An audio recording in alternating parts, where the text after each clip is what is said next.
Hi friends, and welcome to Starry Off-Grid Pantry. I'm in my pantry again, and I'm going to be talking about preppers versus homesteaders when it comes to a pantry. What ideal is the correct one? What philosophy is the correct one when you are trying to create your own pantry? Should you go down the road of being a prepper? Should you go down the road of being more of a homesteader? You know, this is just a start. I'm going to just do a disclaimer. This is a Starry opinion, but this is how I see it. Number one, preppers and homesteaders, we both have the same philosophy, right? We want to be independent, and we want to be prepared, and we want to be, hopefully, sustainable, right, in our efforts. Because if the SHTF really does happen, we want to be aware, we want to be prepared, we want to be on it. And I really believe that homesteaders and preppers, we definitely have the same mentality when it comes to that. Now here is where there's some separation. And this is what I really need your friends to sit and think about if you are starting a new pantry. Homesteaders, I believe, have more of a food preservation philosophy. We grow our own food, we dehydrate our own food, we preserve all our own food, right? And it's through foraging and gardening and hunting and fishing.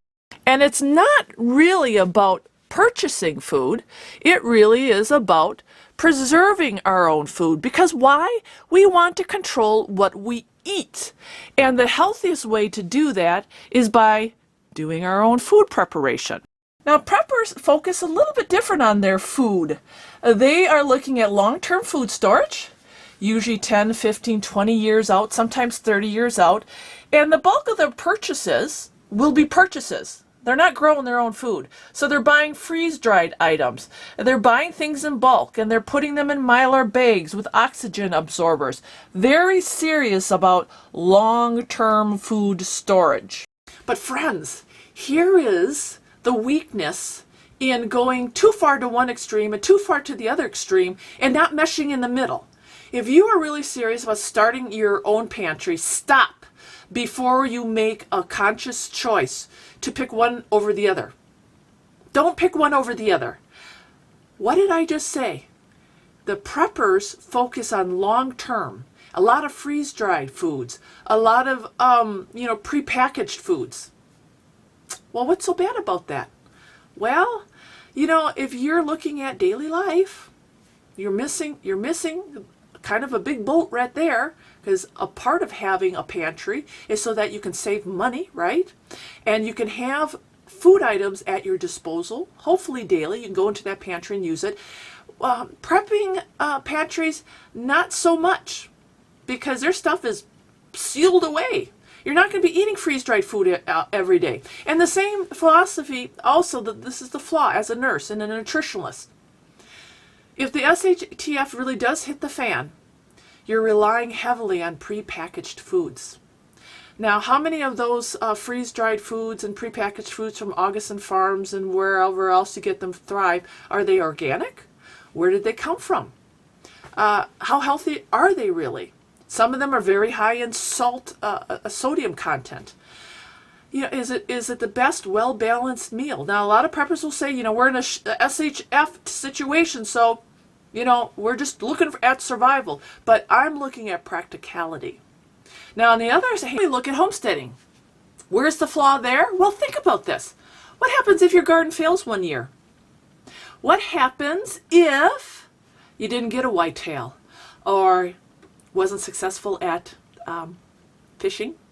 The berries that year were dried up. Now, your pantry can sustain you for a while, but do you have any long-term storage in case that happens on your homestead? See, there are different ways to think about this, and they really do intermingle.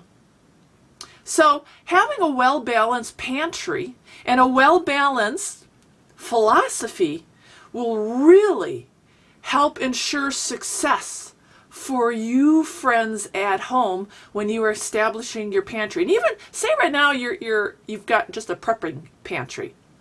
Don't despair. Go out, look at this. Go out and you like to stock up on stuff. Stock up on canning jars. Stock up on a couple canners. Learn how to use them. Canning's really easy. It's one of those arts, those lost arts, those skills that we're not doing anymore. But a lot of people are learning it and seeing the value. Because with a canner, you can preserve anything. And you don't need propane. And all you need is a fire outside. See, preppers, you'd love that. You know how to build fires. So there you go. And you've got all the equipment to hunt, right? Hopefully. So you can go out and hunt and you can can your meat. You don't have to rely on freeze-dried meat or a different source of protein. And it's the same thing with Homesteaders. Buy some Mylar bags. You like to can your beans and you make your own wheat? Have that on your homestead in bulk just in case.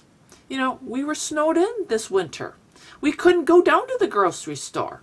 But we're set up here. I mean, if we had to stay here for 5-6 months, I could dig into my long-term storage of food and can some more beans. I can make my own flour. So remember, friends, keep your mind open when it comes to starting a philosophy, and it's never too late, no matter if you have a homesteading, pantry mentality right now or you have a prepping mentality, you can make changes. That's the cool thing. You can make changes right now. And it's kind of fun, like Homesteaders, you can go out right now and buy Mylar bags and oxygen absorbers. It's kind of exciting. And you can buy some Augustin Farm products. Yay!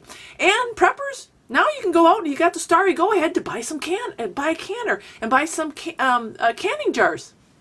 See? Pretty cool, huh? It's like a shopping day that was okayed by Starry.